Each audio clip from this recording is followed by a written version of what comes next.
Galera, vamos então começar agora com os espelhos planos, né? O que nós temos para falar dos espelhos planos? Vamos ver como que é formada a imagem dele, onde é formada a imagem de um objeto que a gente coloca em frente do espelho, como funciona isso, tá? Aqui, olha, está um espelho na vertical, um espelho plano. Esse aqui é um espelho. Se nós colocarmos um objeto aqui, por exemplo, né, na mesma distância que eu estou deste espelho, o meu objeto está, formar-se-á do outro lado a imagem, tá bom? É assim que funciona. O que mais que nós podemos falar de espelho plano? A imagem que é formada aqui, ela é direita. O que é direita? Ela não é invertida. Vamos supor que fosse uma seta.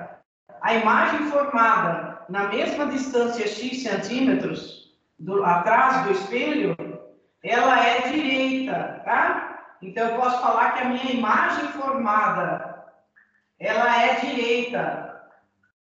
Ela é enantiomórfica. O que é isto, enantiomorfa? Vamos supor que eu coloque aqui uma mão direita, né? Na frente do espelho, a imagem que formar-se-á atrás do espelho vai ser esta aqui. Ela é simétrica, portanto, né? A imagem formada atrás do espelho, ela é sempre simétrica. Ela não é igual, ela é simétrica, tá bom? A imagem formada. Muito bem. O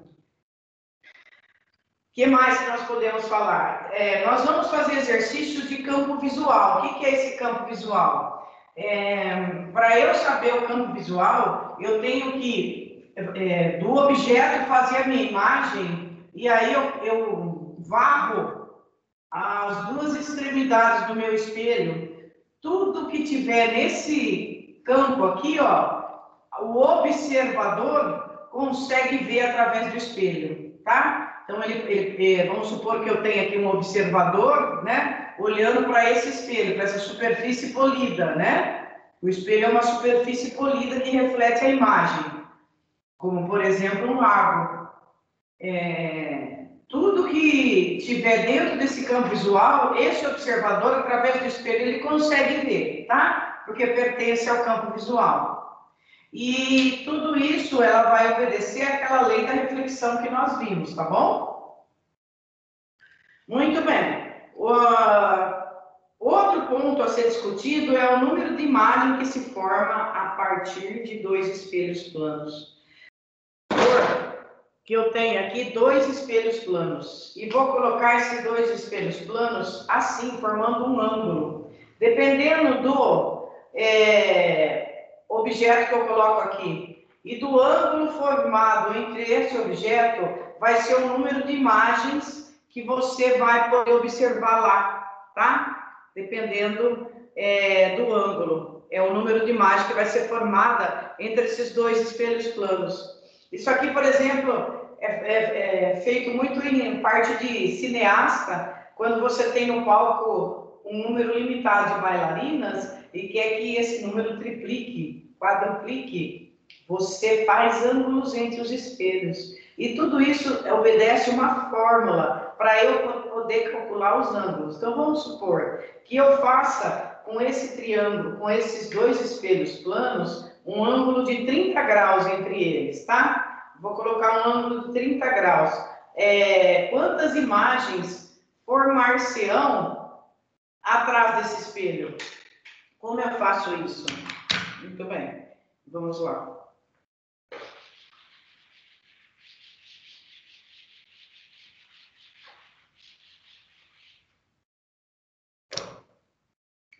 Quando eu coloco dois espelhos planos e um objeto na frente desse espelho, vamos supor que o ângulo entre eles seja 30 graus, quantas imagens serão produzidas atrás desse espelho, né? Como eu faço para saber? Tem uma formulinha que ela é assim, ó, o N, que vai ser o número de imagens formada, Ele é igual a 360 sobre alfa menos 1, para descontar o objeto aqui, né? 360 sobre alfa menos 1. Então, se eu fizer esse cálculo, eu vou saber o número de imagem formada. Então, vamos supor que eu tenha um ângulo de 30 graus. O número de imagens será 360 sobre alfa, cujo alfa é o ângulo formado entre os espelhos planos, menos 1. 360 sobre 3, 360 sobre 30, desculpa, é 36 sobre 3, que vai dar 1 e 2, não é? De 36 dividido por 3 dá 1 e 2. 12 menos 1 dá 11. Portanto, a resposta é, quando eu tenho um ângulo de 30 graus entre dois espelhos planos, o número de imagens formada atrás desse espelho é igual a 11 imagens. Então, se eu colocar uma bailarina num palco e mover o espelho plano de modo que eles façam um ângulo de 30 graus, eu vou conseguir 12 personagens, 11 imagens mais o objeto. 12 personagens eu consigo, tá? Então, isso é o número de imagens formadas. Tá tudo bem? Beleza. Aí, se vocês olharem nas fotos que eu dei para vocês, tem um exercício número 34 que eu vou fazer com vocês sobre essa teoria.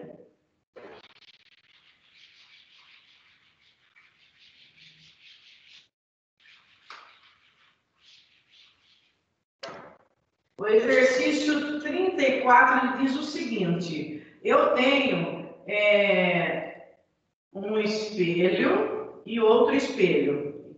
A pergunta é: qual ângulo deve ser formado entre esses dois espelhos para que possam se enxergar 11 imagens? É o exercício que está na apostila suas. Vocês já sabem a resposta, mas vamos fazer pela fórmula para ver, tá? Como que eu vou fazer? Muito bem. Eu vou fazer o seguinte. A minha formulinha é n igual a 360 sobre alfa menos 1. O número de imagens formadas, ele está falando que é 11. 360 sobre alfa menos 1. Esse menos 1 passa para cá, vai ser 12. 360 sobre alfa. Multiplica em cruz. Alfa vai ficar igual a 360 dividido por 12. Essa divisão vai dar 30 graus. Então, quando eu colocar 30 graus entre dois espelhos planos, eu terei 11 imagens formadas. Beleza? Trabalhamos com essa formulinha de espelho plano, então. Serão os espelhos esféricos. O que são espelhos esféricos? Ele forma uma concavidade, né? Eu tenho essa parte aqui que parece uma concha da colher, nós chamamos isso aqui de côncavo, parece uma concha, vem de concha. C-O-N-C, concha.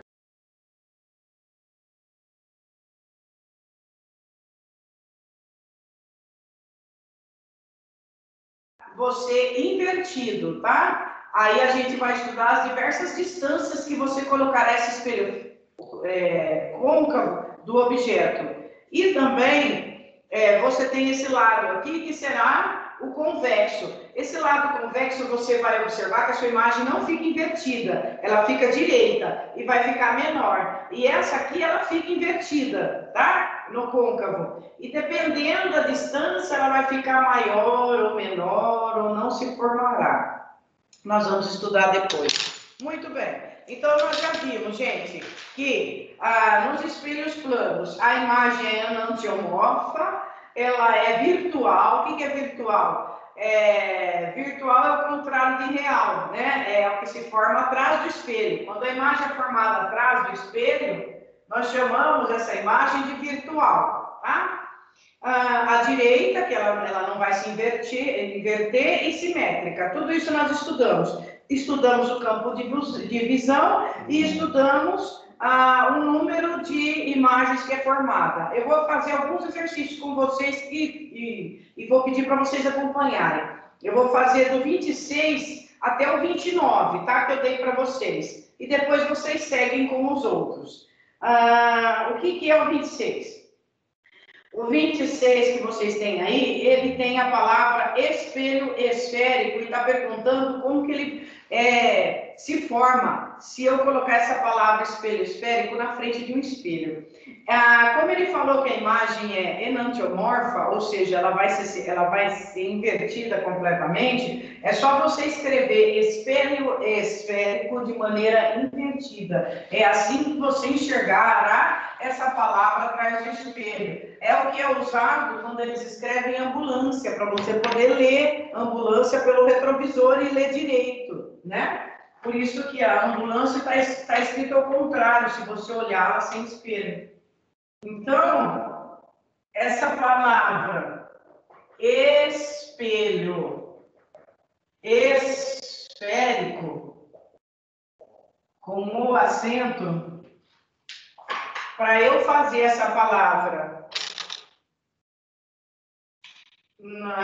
pelo retrovisor, ela sai assim, ó. Ela vai sair simétrica, ou seja, o que é simétrico? Simétrico é isso aqui, ó. Aqui eu tenho a asinha da borboleta, vou fazer uma simétrica, tá vendo? Se eu fechá-la, uma fica em cima da outra, isso é simétrico. Então, esse aqui é como se eu colocasse aqui, ó. Eu vou escrever ao contrário aqui, de modo que se eu pegar isso aqui e colocar assim, ele vai encaixar direitinho, tá? Então, ele começa daqui para cá, e ao contrário, assim, ó.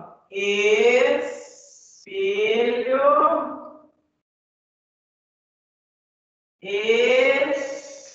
é duro fazer o S ao contrário, né? Assim, esférico.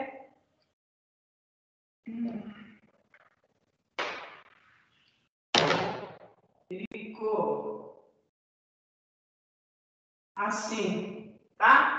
Então, eu escrevi a palavra espelho, só que totalmente ao contrário. Olha o acentinho dele aqui. Espelho esférico. Essa alternativa é a letra E da apostila SUAS. Tranquilo? Então, isso aqui está mostrando o que nós falamos com essa teoria, tá? Ele é simétrico. Se eu escrevesse aqui na frente e fechasse, um ficaria em cima do outro, ó. Isso aqui na frente, agora eu fecho. Um daria em cima do outro, tá? Isso é simétrico. Igual a mão da gente, ó. Ela é simétrica, uma com a outra. Elas não são iguais.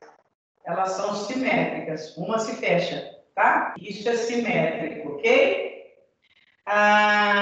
Enantiomorfa, ou seja, ela ficou tudo ao contrário, né? E virtual, porque está atrás do espelho. Então, aqui é que não cabe, né? Para ficar aqui na frente, aí você vai lendo, né? Então, tá aqui, ó, termina no C, tá vendo? Ele vai se distanciando, ó. Termina no O, vem no C, ele vem para cá. Isso aqui ficaria aqui, no espelho. Então, vai se distanciando. Esse E é a maior distância, ele vai estar lá na frente. Ou seja, se ele tiver, por exemplo, 20 centímetros, o E dele se forma 20 centímetros atrás do espelho. Tranquilo? Inclusive, esse negócio de espelho, vamos supor que eu tenho aqui um objeto, e aqui eu tenho a imagem desse objeto no espelho plano, né? Aqui está a imagem, aqui está o objeto, certo? Quando esse objeto ele se aproxima do espelho, vamos supor que aqui fosse 2 centímetros e eu vou para 1 centímetro, o que ele se desloca aqui, ele dobra no deslocamento lá atrás. Espera aí que eu vou fazer um exercício para mostrar essa teoria. Espero que vocês tenham entendido essa questão aí do enantiomorfa, simétrico, virtual e direito, que são as imagens formadas atrás do espelho plano, tá?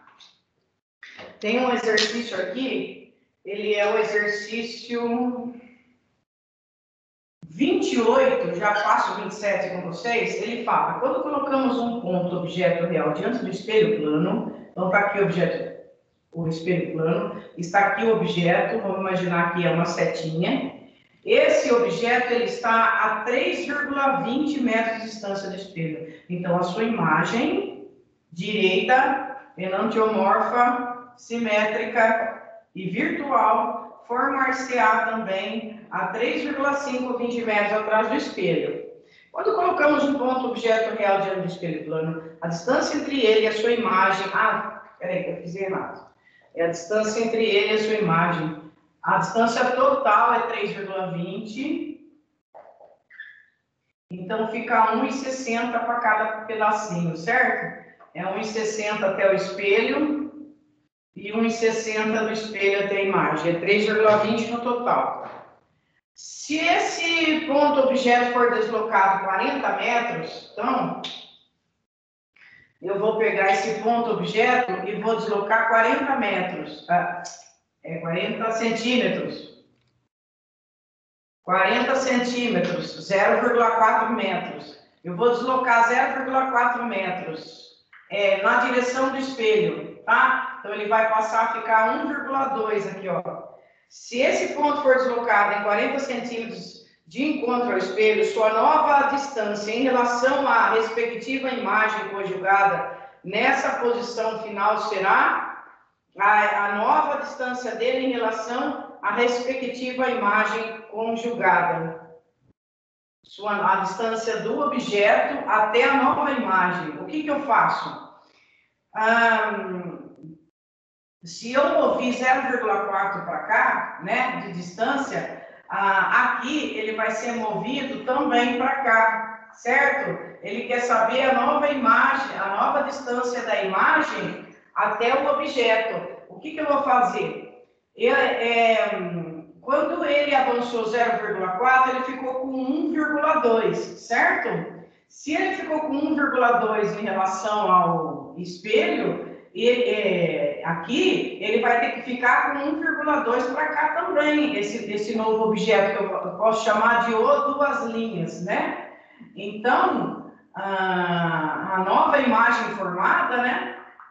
Por exemplo, ela vai ficar a 1,2 metros também, certo? Essa seria a nova imagem formada. E aí, ele está perguntando a distância dessa nova imagem até o objeto, 2,4, né? É só fazer a projeção de quanta distância é do objeto até o espelho, vai ser da imagem até o espelho, tá bom? E daí, da imagem até o objeto, dá 1,2 mais 1,2, que dá 2,4. Então, a resposta é a letra A. Tranquilo? Depois, o exercício 27.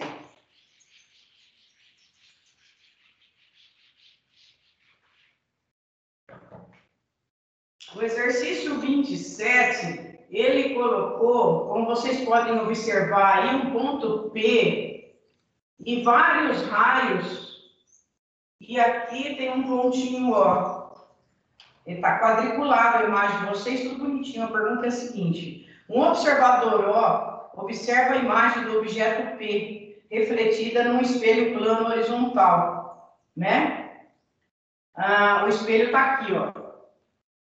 Então, é como se fosse o olhinho aqui, ó. Eu tenho um observador, ó, ele está olhando a imagem refletida desse objeto P, tá? E o raio que atinge o observador é só você fazer... Aí tem vários raios incidentes aí sendo demonstrados. Tem um raio incidente D, que se você acompanhar a reflexão dele, ele vai dar direitinho no observador. Então, é esse raio refletido D, é através desse raio refletido que o observador observa esse objeto aqui, esse ponto P, tá? É só você fazer o desenho. A resposta é o PCO. É o PDO, desculpa. O PDO, perdão. Que ele vai dar direitinho com a reflexão no objeto. Por que direitinho? É porque o ângulo incidente tem que ser igual ao ângulo refletido. Beleza? Vou fazer o 29.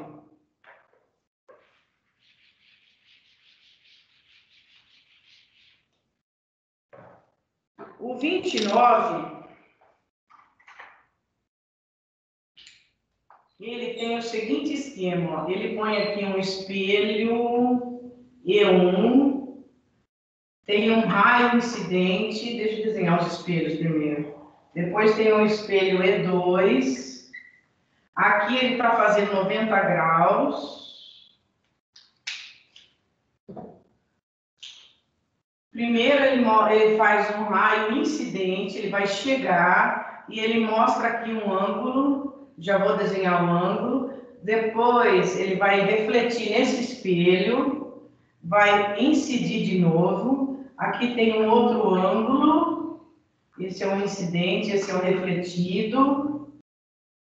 Aqui ele chama de raio 1, esse ele chama de raio 2, esse ele chama de raio 3.